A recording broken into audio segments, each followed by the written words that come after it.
আমার বোনরা শুনছে তো? বিবাহিত ভাইরা শুনছেন তো? তোমরা অবিবাহিতরা শুনছো তো? আমি তোমাদেরকে আজকে এমন এক গল্প শোনাচ্ছি গতকালের, যেটা তোমার সারা জীবনের শিক্ষণীয় হতে পারে। আর আজকের দিনে আমি বিলিভ করি, যদি আমি এরপর আর একটা বক্তব্য না দিই, একটা হাদিস, একটা আয়াত না বলে, যদি ওয়াখির দাওয়ানা আলহামদুলিল্লাহি রাব্বিল আলামিন বলে চলে যাই, আমার এখানে আসা সার্থক। যদি তোমরা বুঝতে পারো আমার কথা, তোমরা মনোযোগ দিয়ে শোনো। গতকাল এমন একটা প্রশ্ন আসছে আমার কাছে, আমি তালাক সম্পর্কে কথাটা মনোযোগ দিয়ে শুনবেন। এখানে অবিবাহিত কারা আছো? হাত তোলো তো। অবিবাহিত কারা আছো? ঠিক আছে। আরে হাসার কি, যে এই বাঙালি যেটাই কই এটা হাসে, কি দুনিয়াটা কৌতুক বানায় না। অবিবাহিত কে আছে, এটা কি হাসার কিছু হয়ে গেল? কি মানে বুঝলাম না জিনিসটা। এইটাও হাসার কিছু? ভাই আমি এখানে বললাম যে অবিবাহিত কারা আছে, সবাই হাসা শুরু করতে, মানে কি? কি কয় শরম পাইছে? আপনাকে বলছো ওরা শরম পাইছে? কে বলছে? জবাব দিয়েছেন কি এখানে? আপনার তো জবাব তো ঠিক হয় না ওদের পক্ষ থেকে। ওরা তো বলে না ওরা শরম পাইছে। ওদের কাছে মনে হয়েছে হুজুর এখন কৌতুক করবে। বিবাহিত যারা আছো হাত তোলো তো। মাশাআল্লাহ, তাবারকা, বসেন। তো আমি তেমন কখনো ব্যক্তিগত বিষয়ে তেমন বলি না মাহফিলে, এটা আপনারা অনেকে হয়তো জানেন যারা আমাকে চেনেন। গতকাল আমার কাছে এক প্রশ্ন আসলো তালাক বিষয়ে। আমি বেশিরভাগ সময় অ্যাভয়েড করি তালাক বিষয়ে প্রশ্ন। এমনিতে আমি নর্মালি কোনোদিন কোনো ফতোয়া দিই না। যখন নতুন বাংলাদেশে আসছিলাম আমি সৌদি আরব থেকে, তো আরও অনেক ছোট ছিলাম, রক্ত অনেক গরম ছিল, তখন আমি বিদআত শিরক এগুলো নিয়ে প্রায় ফতোয়া দিতাম, আর অনেক ভেজাল লাগতো, সত্যি কথা। আল্লাহ আমাকে আশ্রয় দিয়েছে। এখন আমার ওস্তাদরা, বড়রা যারা আছে, তারা আমাকে বললো যে জামশেদ তুমি ফতোয়া দিও না, কোরআন সুন্নাহ থেকে মানুষকে তুমি আহ্বান করো, ভালোর দিকে ডাকো, মন্দর দিকে নিষেধ করো, আল্লাহ তোমাকে যতটুকু তৌফিক দিয়েছে। ফতোয়া অনেক বিস্তর বিষয়, অনেক সিচুয়েশনের উপরে ফতোয়া চেঞ্জ হয়। দেখা যায় একই বিষয়, মানে সাবজেক্ট এক, পরিস্থিতিতে দুই রকম অ্যান্সার হয়। সো তোমার এখনো সেই প্রজ্ঞা যদি না হয় তুমি দিও না, আর প্রজ্ঞা হলে দিও। তা আমি ওনাদের কথা চিন্তা করেছি যে আমার সেই প্রজ্ঞা হয়নি যে আমি দিব। কারণ এখানে হানাফিরা বলে যে একসাথে 3 তালাক দিলে হয়ে যায়, আর শাফি হাম্বলিরা বলে যে যতবারই তালাক দেয় একবার। এখন যারা হানাফি নিজেদেরকে বলে, ওনারাও কিছু দলাইল পেশ করে, আর যারা শাফি মালাকি আছে বা আহলে হাদিস সালাফি আছে, তারাও সূরা বাকারার মধ্যে যেমন তালাকু মাররাতান, তালাক 2 বার, মানে 2 দফায়, এভাবে দিয়ে বলে। তো আমি চিন্তা করছি এটা বড়দের বিষয়। কার বিষয়? এটা আমার ম্যাটার না, আমার এত জিম্মেদারি নেওয়ার এখনো অতটুকু যোগ্যতা হয়নি। তো বেশিরভাগ তালাকের যখন প্রশ্ন আসে, আমি বড় আলেম যাদেরকে চিনি, যেমন আমি সৌদি আরবে ছিলাম, তাহলে বেশিরভাগ যাদেরকে আমি চিনি তারা মদিনা ইউনিভার্সিটির স্কলার, কেউ হাফার আল বাতান ইসলামিক সেন্টারের লেকচারার, কেউ রিয়াদ ইসলামিক সেন্টারের লেকচারার, কেউ আল আহসা ইসলামিক সেন্টারের লেকচারার সৌদি আরবে, যাদের সাথে আমার পরিচয় আছে খুব ছোটবেলা থেকে, আমি যাদেরকে চিনি, যারা আমাকে খুবই আদর করে। তো আমি যেটা করি, যখন এই তালাকের মাসলা মাসাইল আসে, নর্মালি কোনো প্রশ্ন আসলে আমি জবাব দিই না, কিচ্ছু রিপ্লাই করি না, কারণ আমি জানি আমি ফতোয়া দিব না, আমি ইগনোর করার চেষ্টা করি। খুব সহজ থেকে সহজ প্রশ্ন আসলো দিতে চাই না, কাউকে না কাউকে ট্রান্সফার করে দিই।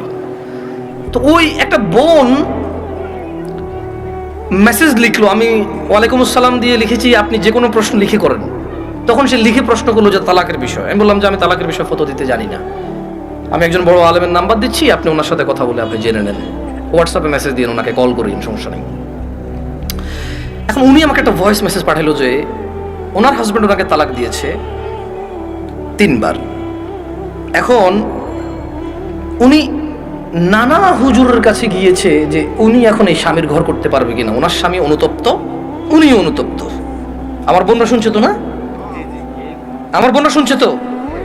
বিবাহিত ভাইরা শুনছেন তো? তোমরা অবিবাহিতরা শুনছো তো? আমি তোমাদেরকে আজকে এমন এক গল্প শোনাচ্ছি গতকালের, যেটা তোমার সারা জীবনের শিক্ষণীয় হতে পারে। আর আজকের দিনে আমি বিলিভ করি, যদি আমি এরপর আর একটা বক্তব্য না দিই, একটা হাদিস, একটা আয়াত না বলে, যদি ওয়াখির দাওয়ানা আলহামদুলিল্লাহি রাব্বিল আলামিন বলে চলে যাই, আমার এখানে আসা সার্থক। যদি তোমরা বুঝতে পারো আমার কথা, তোমরা মনোযোগ দিয়ে শোনো। তো বললো যে আমি বেশ কিছু হুজুরের কাছে যতটুকু আমাকে বলেছে যে আমি আহমদুল্লাহ হুজুরকে মেসেজ করেছি, উনি রিপ্লাই করেনি, আমি আজহারি হুজুরকে মেসেজ করেছি, রিপ্লাই করেনি, আমি আব্দুর রাজ্জাক বিন ইউসুফ হুজুরকে মেসেজ করেছি, উনি রিপ্লাই করেনি, আমি কুয়াকাটা হুজুরকে মেসেজ করেছি, রিপ্লাই করেনি, আপনি জামশেদ মজুমদারের ফেসবুকে মেসেজ করেছি, রিপ্লাই করেননি, এর মধ্যে কেউ রিপ্লাই দেয়নি। আপনি আমাকে ওয়ালাইকুম আসসালাম রিপ্লাই দিয়েছেন হোয়াটসঅ্যাপে মেসেজ দেওয়াতে। আমাকে একজন হুজুর বলল আমি আমার স্বামীর সাথে থাকতে পারবো একটা হারাম কাজের মাধ্যমে। কি কাজের মাধ্যমে? হারাম কাজের মাধ্যমে। আমি চিন্তা করলাম, হুজুর যদি বলে হারাম কাজের মাধ্যমে থাকতে পারে, তাহলে হুজুর নিজে তো এটাকে হারাম বলছে, জিনিসটা কি? তখন আমি বোনকে আর সাহস করে কিছু না বলে আমি শেখ মুস্তাফিজুর রহমান বিন আব্দুল আজিজ আল মাদানী হাফিজাহুল্লাহ, উনি সৌদি আরবে হাফারুল বাতান ইসলামিক সেন্টারে ছিল, খুব আদর করে আমাকে।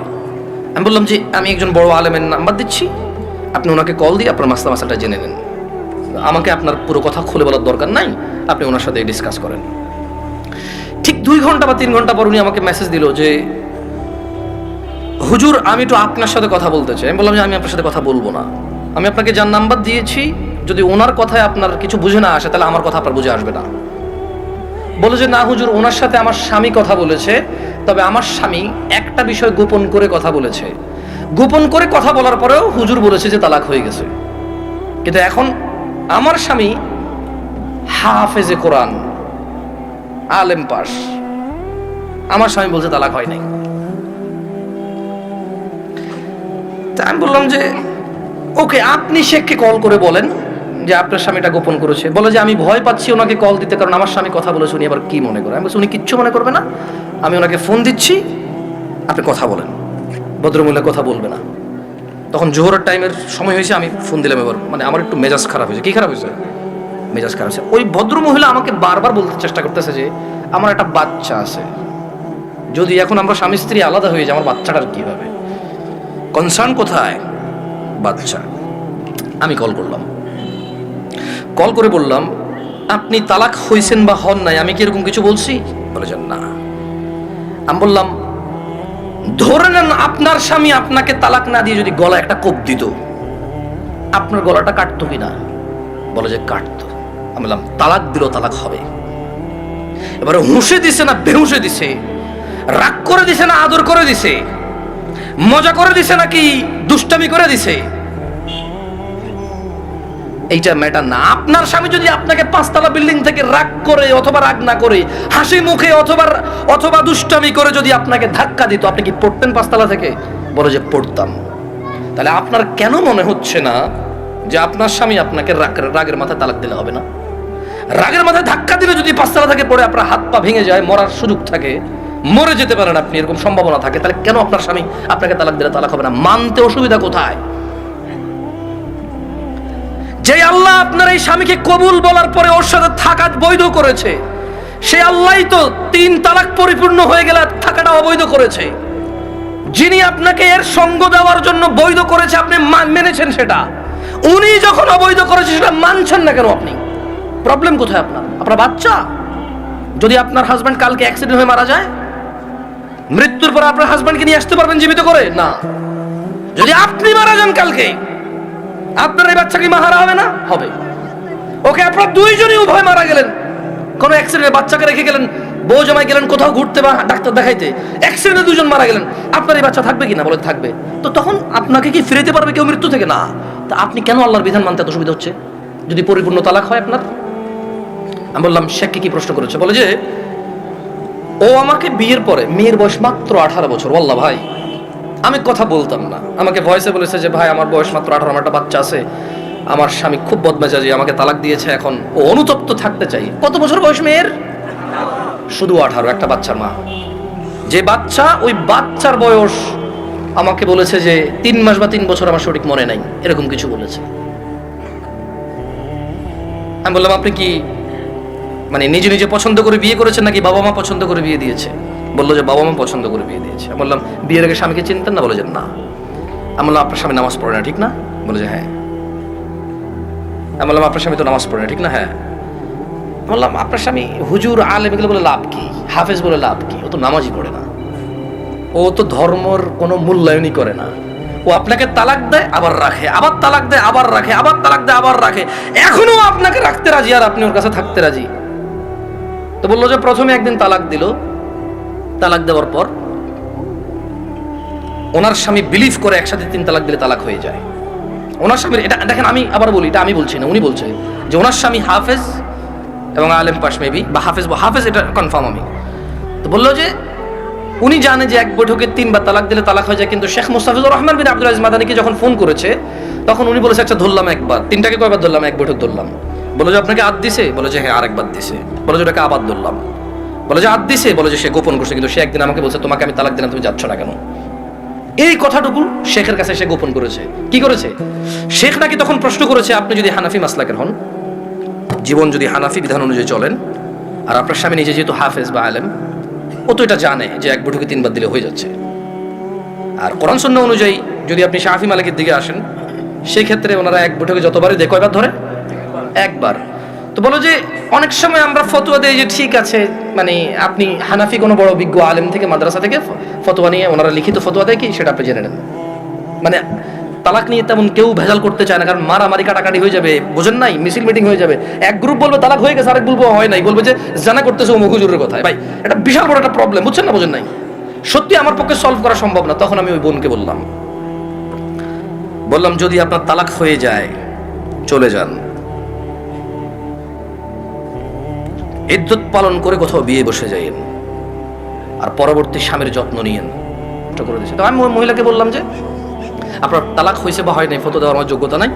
আপনি যদি মনে করেন আপনার স্বামী গোপন করেছে শেখের সাথে, তালাক একবার তালাক দিছে যেটা গোপন করেছে, আপনি ওনার সাথেই কথা বলেন। তো আমি আমার বোনদেরকে বলবো, বোন ও আচ্ছা, আমি ওই মেয়েটাকে এতটুকু বললাম যে যেই ছেলে আপনাকে 3 বার তালাক দিল, 3 বার, আপনার কাছে কেন মনে হয় ও চতুর্থবার দিবে না?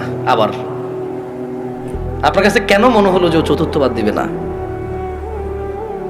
আর এই তো আপনি এই স্বামী ছাড়া থাকতে পারবেন না, আপনার একটা বাচ্চা আছে, কেন আপনি স্বামীর সাথে এমন ব্যবহার করলেন যে ও তালাক পর্যন্ত গিয়ে পৌঁছালো? ওর উপায় কি? ওই বেচারার উপায় কি? ধরলামও খারাপ, ওর চেয়ে নিকৃষ্ট পুরুষ আর এই পৃথিবীতে আমি ধরে নিলাম। আপনি যদি ওর সাথে এমন ব্যবহার করেন যে ও তালাক দেওয়া ছাড়া রেখে উপায় নাই, একটা ঘরে আগুন লেগে গেছে, বের হবে না মানুষ বের হবে না? এই দরজা বন্ধ, সেই দরজা বন্ধ, সেই দরজা বন্ধ, জানালা দিয়ে হলো তো মানুষ বের হবে না? তা আপনি এমন এক সংসারের মধ্যে কেরেঙ্গাল লাগাই দিয়েছেন, কিচ্ছা কাহিনী লাগাই দিয়েছেন, এমন এক অশান্তি লাগাই দিয়েছেন, ও আর তালাক ছাড়া বেরোতে পারছে না এখান থেকে। এমন করলেন কেন? এই যে এখন কান্নাকাটি করতেছেন, এমন করলেন কেন? এই যে বলতেছেন আমি এখন ধৈর্য ধরবো, আমি আর মুখে মুখে বলবো না, আমি আর ওর অপছন্দ হয় ওর বাবা মায়ের সাথে খোটাখুটি করলে এখন আর করবো না, আমি আগে কেন ভাবেন নাই? আমি আমার বোনদেরকে বলবো, তোমার স্বামী আছে, ওকে গুরুত্ব দাও।